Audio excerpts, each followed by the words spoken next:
हाँ जी, क्या आपकी जो मैंने क्लास में जो आपके जो मोस्ट इम्पोर्टेंट क्वेश्चन करवाए थे, आज अपन उससे भी थोड़ा सा लेवल बढ़ाते हैं और देखते हैं कि जो अपनी री नीट के अंदर जो अपने पास मोस्ट इम्पोर्टेंट क्वेश्चन है वो एग्जाम के पर्पज से कौन कौन से हैं।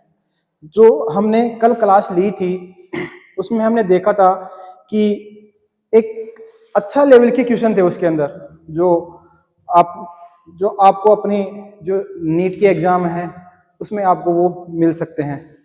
तो आज अपन क्वेश्चन का थोड़ा सा स्टैंडर्ड बढ़ाते हैं और उसका लेवल थोड़ा सा हाई करते हैं, क्योंकि नीट एग्जाम इंडिया की टॉप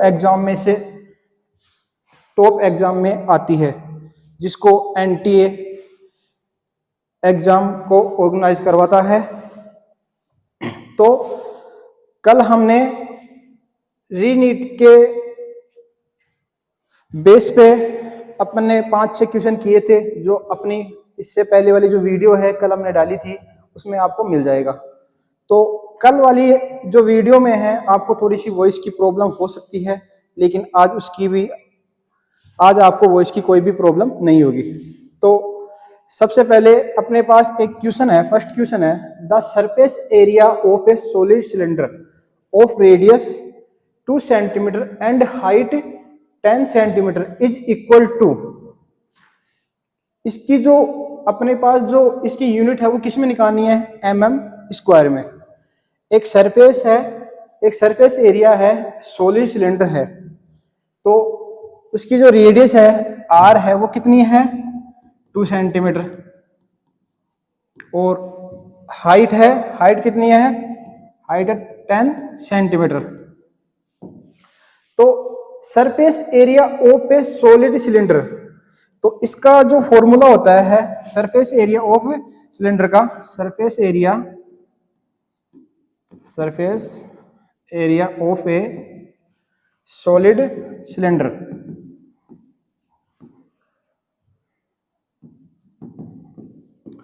उसका जो फॉर्मूला होता है वो होता है 2 पाई r प्लस h, जहां पे r क्या है? रेडियस है, h क्या है? हाइट है। तो अपन इस फॉर्मूले में ऊपर से जो दी गई जो वैल्यूज है अपने पास वहां पे इनको रखेंगे। 2 पाई r की वैल्यू कितनी है? 2 है, r की वैल्यू 2 प्लस हाइट की वैल्यू 10, एरिया है ये किस में आएगा? सेंटीमीटर स्क्वायर, क्योंकि अपने पास जो रेडियस और हाइट की जो वैल्यू दे रखी है वो किस में है? सेंटीमीटर में, और अपने को पूछ किस में रहा है? mm स्क्वायर में। अपन इसको सेंटीमीटर स्क्वायर में निकालेंगे अपन, और निकालने के बाद में इसको mm में चेंज करेंगे, तो इसकी वैल्यू हो जाएगी 4 पाई 10 और 2 12 है, तो इसकी वैल्यू हो जाएगी 48 पाई। अब पाई की वैल्यू कितनी होती है? 22/7 भी होती है, 3.14 भी होती है। तो यहाँ पे अपन पाई की वैल्यू लेंगे, तो अपन यहाँ पे पाई की वैल्यू लेंगे 48 पाई, जो अपने पास एरिया आया 48 इंटू 3.14। अब इसको यहाँ पे मल्टीप्लाई करके अपन लिख देंगे, तो इसकी वैल्यू आ जाएगी, आप इसको मल्टीप्लाई करके यहाँ पे साइड में भी मल्टीप्लाई कर सकते हो, 48 3.14 एट 4 को 8 से मल्टीप्लाई करेंगे 32, 4 जा 16 और 9 मल्टीप्लाई 8 और 4, 8 3 जा 24, 2 कैरी बच गया, 4 3 जा 12 और 14, इसके हो जाएगा 2 9 और 8 17, 1 कैरी बच गया, 4 4 8 9 और 10, 1 कैरी बच गया 5 1। इसमें कितने पॉइंट के बाद में, कितने नंबर्स के बाद में पॉइंट है? 2 के बाद में, तो यहाँ पे ये लगा देंगे, तो 150.72 सेंटीमीटर स्क्वायर। जो अपने पास इसकी जो वैल्यू आई वो किस में आई? जो अपने को दे रखा है, ये जो एरिया पूछ रहा है वो किस में आई अपनी इसकी वैल्यू? सेंटीमीटर स्क्वायर में आई, और अपने को पूछ किस में रहा है? ये mm स्क्वायर में। तो आपको पता होनी चाहिए आपको पता होनी चाहिए कि जो 1 सेंटीमीटर है उसकी जो वैल्यू होती है एमएम में कितनी होती है।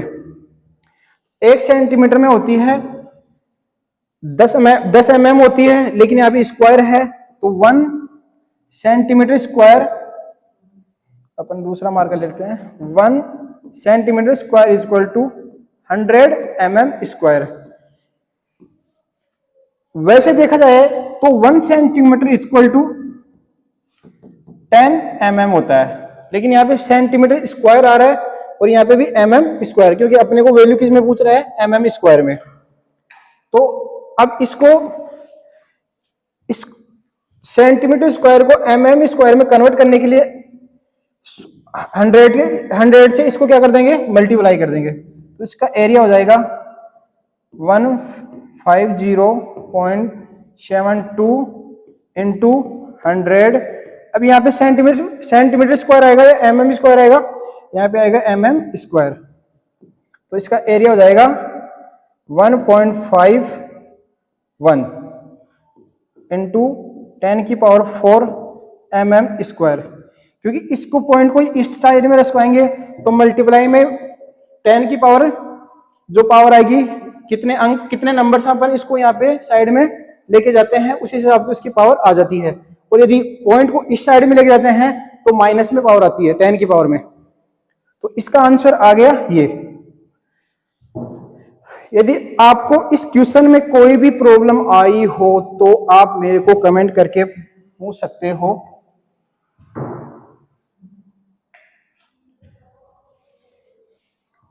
यदि आपको इस क्वेश्चन में आपको कोई भी प्रॉब्लम आई हो तो आप मेरे को कमेंट करके इसके बारे में पूछ सकते हो। तो आपको इस क्वेश्चन में कोई प्रॉब्लम, आगे बढ़े अपन। अगले वाला क्वेश्चन है वही डायमेंशन के बारे में जो अपने फंडामेंटल्स क्वांटिटीज पढ़ी थी, उन्हीं को कन्वर्जन करना है कि 3.0 मीटर पर सेकंड स्क्वायर को अपन को कन्वर्ट करना है किसमें, किलोमीटर पर हॉवर्स में। तो अपने को पता है कि इसका सॉल्यूशन निकालने के लिए, इसका सॉल्यूशन निकालेंगे तो अपने को पता है कि 1 किलोमीटर में कितनी मीटर होती हैं, 100 मीटर होती है। अब कन्वर्ट किस में करना है, मीटर से किलोमीटर में चेंज करना है। तो 1 metre is equal to 1/100 kilometre, या इसको लिख देंगे 10 की पावर -3 kg। आगे समझ में यहां तक। अब अपने पास क्या बचा, अपने पास टाइम और चेंज करना है अपने को। तो अपने को पता है कि 1 हॉवर्स में 60 मिनट होती है और 60 सेकंड होती है। तो 1 हॉवर्स में होती है 3600 सेकंड, क्योंकि अपने को सेकंड में, सेकंड को किस में कन्वर्ट करना है, हॉवर्स में, घंटे में चेंज करना अपने को।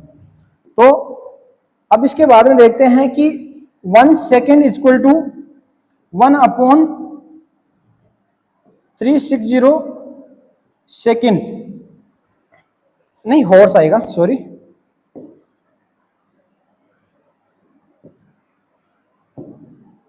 यहां पे आएगा हॉर्स।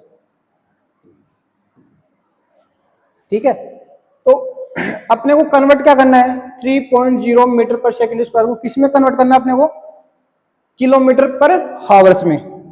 ठीक है, तो आगे देखते हैं अपन, इसको कंटिन्यू देखते हैं। तो 3.0 मीटर को किस में कन्वर्ट करना है, किलोमीटर में। तो किस से मल्टीप्लाई करेंगे, 10 की पावर -3 मल्टीप्लाई, इसको इसमें कन्वर्ट करेगा तो 1/, क्योंकि ये मल्टीप्लाई, ये डिवाइड में है, बाई मीटर पर मीटर बटा सेकंड स्क्वायर। तो 1/6 इसका क्या होगा, स्क्वायर, तभी तो यहाँ पे होल स्क्वायर आएगा और यहाँ पे क्या जाएगा, मीटर किलोमीटर। ठीक है, अब इसको आगे अपन इसको सॉल्यूशन करते हैं। 3.0 इंटू 10 की पावर -3 इंटू 1/, 1/3600 ये किस साइड में चल जाएगा, इसके जस्ट ऊपर चला जाएगा, तो 360 का होल स्क्वायर, इसका आ जाएगा मीटर किलोमीटर अपॉन हॉर्स, क्योंकि हॉर्स तो भी इसमें तो आएगा। यदि अपन इसको बटे में ना लिख के इसको यदि ऐसा लिखना चाहे तो अपन इसको ऐसे लिखते हैं किलोमीटर हॉर्स की पावर 2, ऐसा भी लिख सकते हैं इसको। अब अपने को पता है कि 36 का स्क्वायर करेंगे अपन, तो 36 का स्क्वायर कितना होता है, तो अपने को याद ना हो तो अपने पास इसकी भी एक ट्रिक है। तो वो 36 की अपने पास जो भी दो नंबर्स की जो अपने पास स्क्वायर निकालेंगे, स्क्वायर निकालने का सबसे बेसिक बिना कैलकुलेटर को टच किए हुए अपन यहाँ पे निकाल सकते हैं। तो 36 को अलग अलग लिख लेंगे, इसका स्क्वायर कर देंगे कितना आ जाएगा 9, इसका स्क्वायर कर देंगे कितना आ जाएगा 36, दोनों का स्क्वायर करके यहाँ पे लिख देंगे। यहां तक आपको कोई प्रॉब्लम? अब इन दोनों को मल्टीप्लाई करेंगे, 3 और 6 को मल्टीप्लाई करके, इसका जो मल्टीप्लाई करने के बाद में इसको 2 से मल्टीप्लाई करेंगे, तो 6 3 जा 18, 18 2 जा 36, इसको यहाँ पे लिख लेंगे। अपन मैं मार्कर चेंज कर लेता हूं। अब यहाँ पे जो ये इसका ये है, इसको 6 का 6 यहाँ पे उतार लेंगे, ये जो 3 है वो कैरी के रूप में बच गया, ये किस में जाके ऐड होगा इसमें, तो 6 और 3 9। अब ये क्या किस में बच गया, इसमें कैरी के रूप में बच गया, ये किस में जाके ऐड होगा 9 में, तो 3 × 9 12 है। इसमें बताओ आपको कैलकुलेटर की जरूरत पड़ी इसको आपको कैलकुलेटर की जरूरत इसमें? तो इसका स्क्वायर कितना हो गया, ये 1296। अब इसको मैं इरेज कर देता हूं क्योंकि अपने पास जगह नहीं है, इस वजह से आपको वो करना पड़ेगा। अब नाउ देखते हैं 3.0 इंटू 10 की पावर -3 इंटू कितना आया था 1296 इंटू 10 की पावर 4, क्योंकि यहाँ पे ये भी तो है ना, क्योंकि स्क्वायर से तो करेंगे ना, तो इसका स्क्वायर अलग होगा, इसका स्क्वायर अलग होगा, तो 100 का स्क्वायर कितना होगा 10,000 इस पावर में लिख देंगे अपन। तो ये 4 है, ये 3 है, 3 से 4 कट जाएगा, कितना बचेगा 1, 10 की पावर 1 बचेगा यहाँ पे। अब 3 को इससे मल्टीप्लाएंगे, 3 6 जा 18, कैरी कितना बचा 1, 3 इंटू 9 27 और 1 8, कितना बचा 2, 3 2 जा 6 और 2 8, 3 1 जा 3 इंटू 10, ये किस में आएगा किलोमीटर पर हावर्स या किलोमीटर हावर्स की पावर -2, क्योंकि इसको ऊपर लेके चलेंगे यूनिट को। अब इसको इसमें अपन पॉइंट लगाएंगे, तो 3.8, यदि ये यदि 5 से ज्यादा है तो अगली वाली इससे जस्ट अगली वाली संख्या में अपन एक ऐड कर सकते हैं। ये अपने मैथ का क्वेश्चन हो गया। तो 3.89 इंटू अपन यहाँ पे पॉइंट्स कितने नंबर तक लेके गए 3 नंबर तक, तो 10 की पावर 3 तो ये और एक ये, तो 10 की पावर 4 किलोमीटर पर हावर्स स्क्वायर। ऐसे क्वेश्चन आपके एग्जाम में पूछ सकता है। इसमें आपको कोई प्रॉब्लम आपको इसमें आज तक, यदि कोई प्रॉब्लम हो तो आप मेरे को कमेंट करके पूछ सकते हो। इससे जस्ट आगे वाला क्वेश्चन देखते हैं हम। कल जो मैंने आपको इससे जस्ट पहले वाली भी वीडियो है, उसमें मैंने आपको बताया था फंडामेंटल यूनिट्स, डायमेंशन वगैरह के बारे में। तो ऐसा ही एक क्वेश्चन अपने को घुमाने का अपने को दे सकता है, घुमा फिरा के। तो इस क्वेश्चन का लेवल बहुत अच्छा है, एग्जाम में आ भी सकता है, आप इसको एक बार देख सकते हो। तो क्वेश्चन क्या है, suppose a new system of units, जो अपने पास जो दे रखी है new system of units, we have to decide which quantity should be kept a fundamental quantities from the given option, choose the set which can be used as fundamental quantity.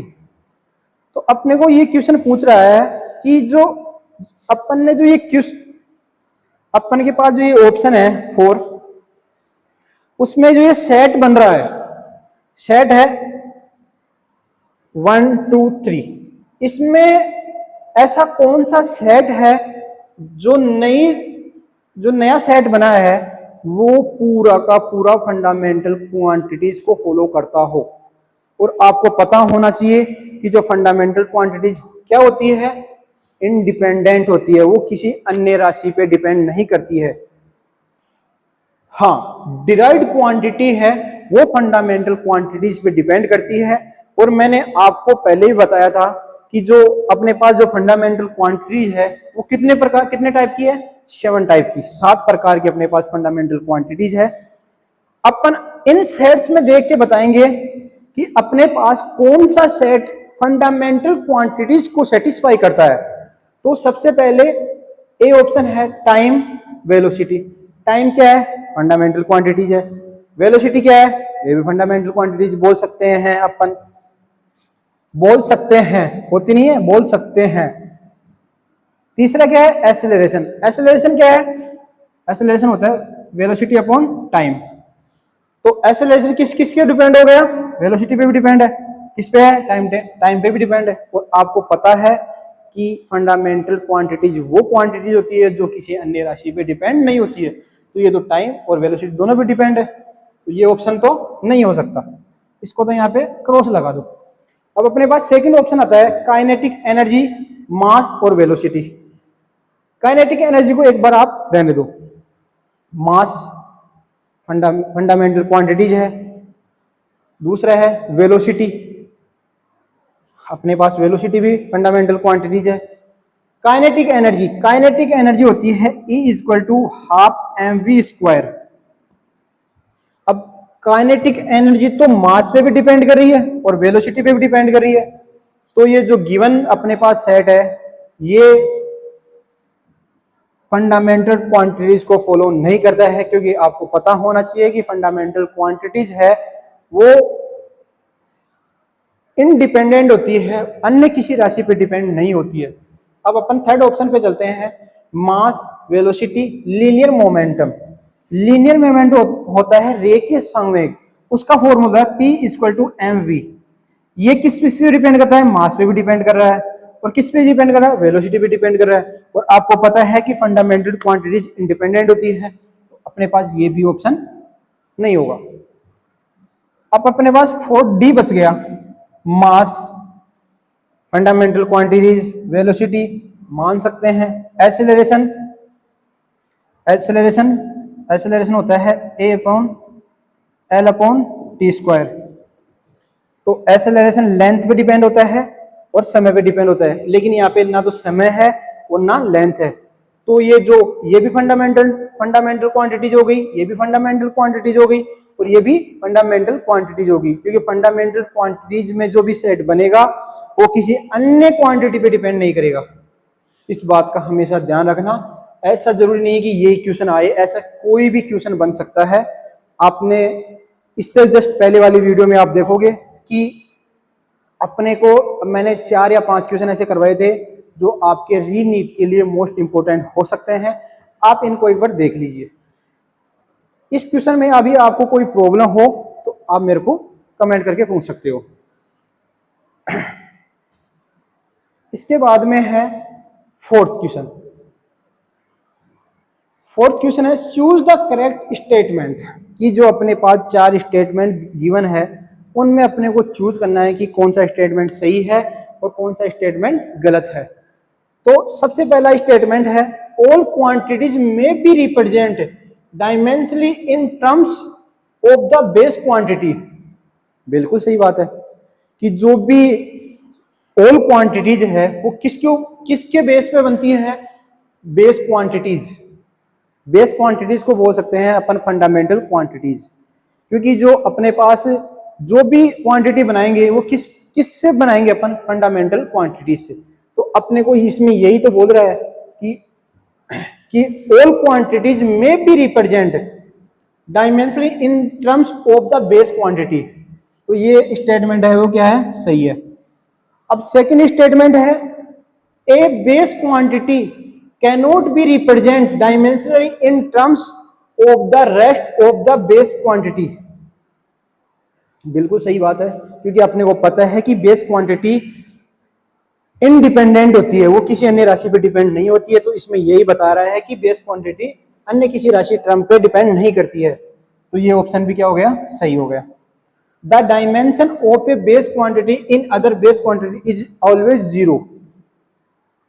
बिल्कुल हो सकता है, जैसे अपने पास है फोर्स का है तो एम नहीं, फोर्स को नहीं, जैसे ये होता है कि अपने मास है, मास क्या है, एक और बेस क्वांटिटी है, तो वहां पे लेंथ और टाइम क्या होगा, जीरो होगा। तो ये हो सकता है, तो ये स्टेटमेंट भी सही है। अब अपने पास फोर्थ देख रहा है, the dimension of A derived quantity is never zero in any base quantity. जो अपन जो भी अपन क्वांटिटी बनाएंगे, डिराइव करेंगे, वो किससे बनाएंगे, अपन फंडामेंटल क्वांटिटी से बनाएंगे। तो वो क्वांटिटी की जो डिराइव्ड क्वांटिटी अपने बनाई है वो never zero in base quantity कि जो भी, अब ऐसे m0 L1 t-1, ये लो बेस क्वांटिटी जीरो हो गई। और यहां पे क्या होता है, इसने क्या बोला, नेवर जीरो, कभी भी जीरो नहीं हो सकती। तो जो अपने पास ये गिवन स्टेटमेंट है वो क्या है, गलत है। ये क्वेश्चन आप, यदि आपको कोई प्रॉब्लम हो तो आप मेरे को कमेंट करके बता सकते हो। ऐसे क्वेश्चन एग्जाम में आते हैं, ठीक है। तो अगले वाला क्वेश्चन देखते हैं अपन। अपने पास ये क्वेश्चन दे रखा है, इसमें वैल्यू किसकी पूछ रहा है, ए की power n sine inverse x upon a minus 1, find the value of n। इस n की वैल्यू अपने पास निकाल सकता है। ऐसे क्वेश्चन भी आ सकते हैं। तो अपन देखते हैं यहाँ पे सॉल्यूशन पे देखते हैं। तो अपने को पता है कि अपन यूनिट एंड डायमेंशन पढ़ रहे हैं, तो अपन इसको डायमेंशन की सहायता से ही सोल्व करेंगे। तो ये तो क्या हो गया, डिफरेंशिएशन हो गया, तो इसका तो डायमेंशन लेस है। तो 2ax और माइनस एक्स स्क्वायर, तो 2ax और माइनस एक्स स्क्वायर की जो प्रत्येक पद होगा उसकी डायमेंशन क्या आएगी, सेम आएगी। तो एक्स स्क्वायर क्या है, एल स्क्वायर, एल स्क्वायर का अंडर रूट में, तो इसकी डायमेंशन क्या आ गई, LHS की एल आ गई, ठीक है। अब अपन चलेंगे RHS में, इसकी एल आ गई। dx क्या है, ये भी लेंथ है, तो dx की भी क्या आ जाएगी, एल हो जाएगी। एल एल कितना हो जाएगा, 1, और इसको अपन l की पावर 0 से डिनोट कर सकते हैं। किसी भी क्वांटिटी या किसी भी नंबर के यदि पावर में 0 आती है तो उसकी वैल्यू हमेशा 1 होती है। इस बात को हमेशा आप याद रखना। ऐसा नहीं है कि अपन कभी उसको 1 भी 2 भी कर देंगे, 0 कर देंगे, ऐसा कुछ भी नहीं है। यदि कोई भी नंबर हो या कोई क्वांटिटी हो, उसकी पावर में यदि 0 है तो उसका मान हमेशा 1 होता है। आप इस चीज को हमेशा नोटिस कर लेना और इसको हमेशा याद रखना। ये हर जगह काम आने वाली चीजें हैं। अब अपन RHS में चलते हैं। तो साइन इनवर्स क्या है, ट्रिग्नोमेट्री, और ट्रिग्नोमेट्री क्या होती है, डायमेंशन लेस होती है। तो x अपॉन a, l क्या हो गया, x क्या है, डिस्टेंस लेंथ, अपॉन a क्या है, यहाँ पे कांस्टेंट है। तो यदि ये पूरा ही डायमेंशन लेस है तो इसके जो ये जो आएगा ये भी क्या होगा, डायमेंशन लेस। तो इसमें हो जाएगा a की पावर, एक मिनट,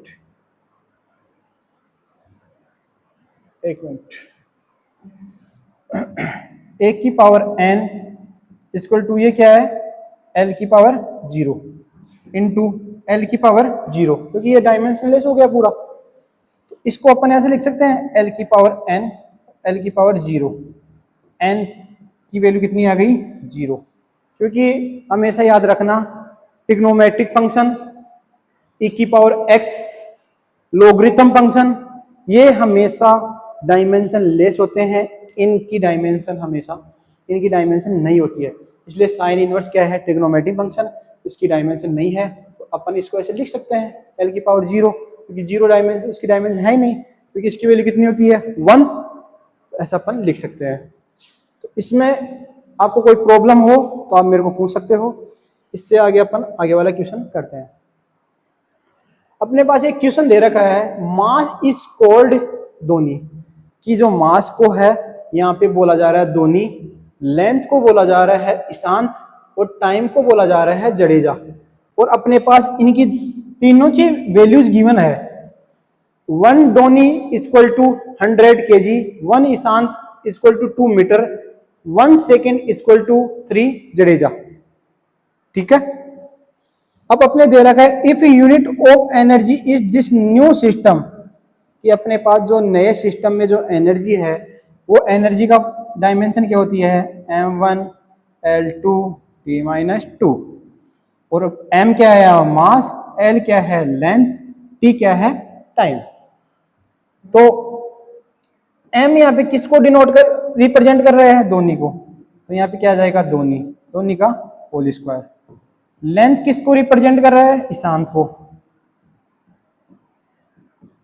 इसका भी स्क्वायर, यहाँ पे 1 आएगा। समय, समय किसको रिप्रेजेंट कर रहा है, जडेजा को, -2। अब अपने पास 1 धोनी, 1 जडेजा, 1 ईशांत, इनकी वैल्यू अपने पास दे रखी है। 1 धोनी की कितनी वैल्यू अपने पास, 100 kg की पावर 1। 1 ईशांत की किसके बराबर है, 2 मीटर के, और 1 जडेजा किसके बराबर है, 1/3 सेकंड के। इसको अपन यहाँ पे ये ऐसा इसलिए लिखा है क्योंकि बच्चे को कंफ्यूज करने के लिए काम में लिया जा रहा है यहाँ पे। तो 1 Jadeja equal to 1/3 second equal to 1/3 का होल स्क्वायर, तो 100 इंटू 2 इंटू 9, 3 का स्क्वायर 9। ठीक है, ये हो जाएगा kg into metre into second -2, या जूल। कितना हो जाएगा, 9 2 100, 1800, कितना हो जाएगा जूल।